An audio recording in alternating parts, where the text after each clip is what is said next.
911, what's your emergency? Me and my wife just found a dead body in our freezer. The murder of Shannon Graves is a harrowing tale of betrayal, violence, and a complex investigation that led to the conviction of multiple individuals involved in her brutal death. This video provides a comprehensive account of the events surrounding Shannon Graves' murder, the investigation that followed, the suspects involved, police interviews, testimonials, trials, and the final verdicts. Shannon Elizabeth Graves was born to Christine Graves and Ronnie DePaul.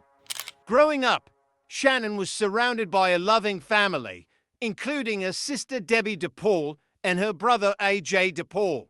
Shannon was particularly close to her little brother AJ and her pit bull pup Molly. Her family described her as a sweet soul with a big heart, always ready to help those in need. Shannon Graves, a 28-year-old aspiring cosmetologist from Youngstown, Ohio, also worked as an exotic dancer to support herself.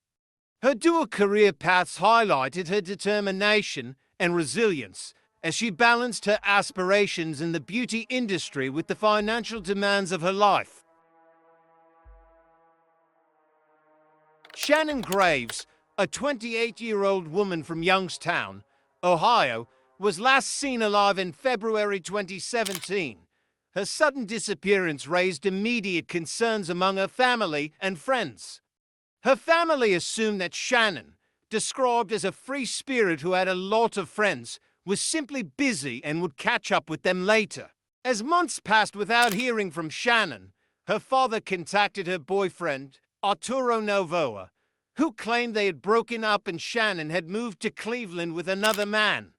However, the family's concern escalated significantly when they couldn't reach Shannon by phone, prompting Debbie to eventually contact the police and report her as a missing person. Shannon Graves was reported missing in June 2017, months after she was last heard from, complicating the investigation. Police interviewed her boyfriend, Arturo Novoa, who claimed they had broken up and Shannon had moved to Cleveland with a new boyfriend. This story raised suspicions as it couldn't be verified. Investigators also questioned Shannon's ex-boyfriend John, a former drug dealer recently released from prison. Detective Mike Lambert noted that John had both motive and opportunity, but John denied seeing Shannon since February, though he admitted to still having feelings for her. With two potential suspects but no concrete evidence, police hoped for a breakthrough. Shannon's phone records revealed that her usual activity ceased in late February, with her phone being turned off and the number reassigned. Her credit card activity also stopped around the same time, leaving investigators with few leads to pursue. A breakthrough in the case came on July 30th, when Kent Eschenbauer reported finding a dismembered body in a freezer at his home. The remains, wrapped in garbage bags, were missing the head.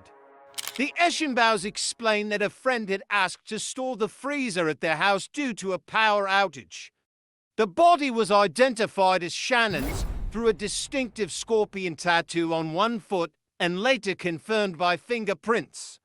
Despite the missing head, which prevented determining the cause of death, the discovery provided crucial evidence in the investigation. Police ruled out the Eschenbauers as suspects based on their consistent testimonies.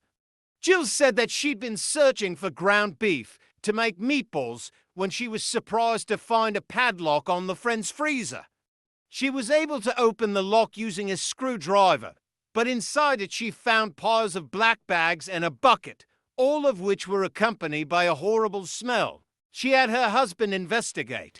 He opened up one of the bags and saw what looked to be a human foot.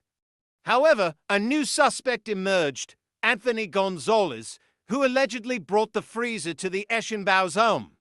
Investigators began searching for information on Gonzalez to understand his connection to Shannon's death, marking a new phase in the complex investigation.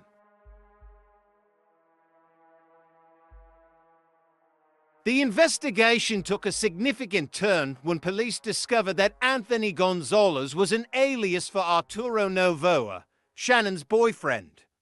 Novoa had begun a relationship with Katrina Layton shortly after Shannon's disappearance. A search of their apartment revealed incriminating evidence, including a meat cleaver, blood on the walls, and a manual for the freezer containing Shannon's remains. This led to the arrest of both Novoa and Layton, despite their denials of involvement. Shannon's ex-boyfriend John provided crucial information about a bonfire where Novoa allegedly burned Shannon's personal items. Police recovered evidence from the fire pit, including Shannon's bracelet. Steve, who hosted the bonfire, reported that Novoa claimed to be burning Shannon's belongings due to her alleged infidelity. The case further unraveled when Jamie, a woman involved with Andrew Hammond and Layton, implicated Novoa and Layton in Shannon's murder. She revealed that Hammond had assisted in dismembering the body and that Layton was jealous of Shannon's relationship with Novoa. This information exposed a conspiracy among the group to cover up Shannon's death. During grand jury testimonies, Hammond provided a chilling account of events. He stated that Novoa had called him to his house, where he discovered Shannon's body. According to Hammond, Layton had killed Shannon by hitting her with a hammer, and Novoa suggested dismembering the body. The group initially attempted to dissolve Shannon's remains using sulfuric acid, but only managed to dispose of her head. Lacking sufficient acid, they purchased a deep freezer to store the rest of her remains.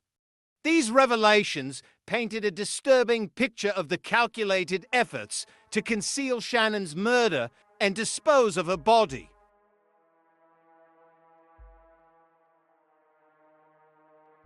Arturo Novoa, Shannon's boyfriend, quickly became the prime suspect in her murder. Novoa, 31 at the time, was known to have a tumultuous and often violent relationship with Shannon. Shortly after her disappearance, Novoa moved his new girlfriend, Katrina Layton, into the home he had shared with Shannon. Katrina Layton, 34, was arrested alongside Novoa. Layton played a significant role in the cover-up of Shannon's murder. She assisted Novoa in disposing of Shannon's body and tampering with evidence.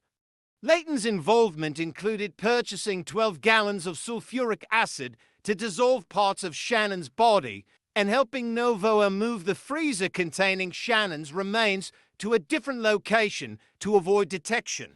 The investigation later revealed the involvement of two more individuals, Andrew Hammond and his wife, Michelle Illenfeld. Evidence collected from old cell phones and Facebook messages pointed to their participation in the crime.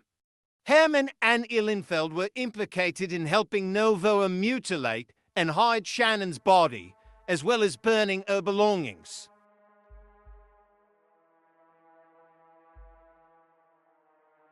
Arturo Novoa was charged with the murder of Shannon Graves. In court, it was revealed that Novoa had hit Shannon in the head with a hammer, dismembered her body, and attempted to dissolve it in acid before storing the remains in a freezer. Novoa pleaded guilty to the charges and was sentenced to life in prison. Katrina Layton initially reached a plea agreement with prosecutors that called for her to receive probation and no prison time in exchange for her testimony against Novoa. However, it was later discovered that Layton had violated the terms of her plea agreement by participating in 37 phone calls with Novoa while he was imprisoned. As a result, her plea agreement was revoked as she pleaded guilty to multiple charges, including tampering with evidence, obstruction of justice, and abuse of a corpse. Layton was sentenced to 18 years in prison. Andrew Hammond and Michelle Illenfeld were also convicted for their roles in the crime. Hammond was accused of helping Novoa mutilate and hide Shannon's body, as well as burning her belongings. Illenfeld's involvement was similarly significant. Andrew Hammond has been sentenced to 12 years in prison. After spending nearly 2 years in jail since Michelle Ihlenfeld's arrest, Judge Anthony D'Onofrio ordered her to serve another 6 months in the county jail, followed by a 6-month counseling program for substance abuse.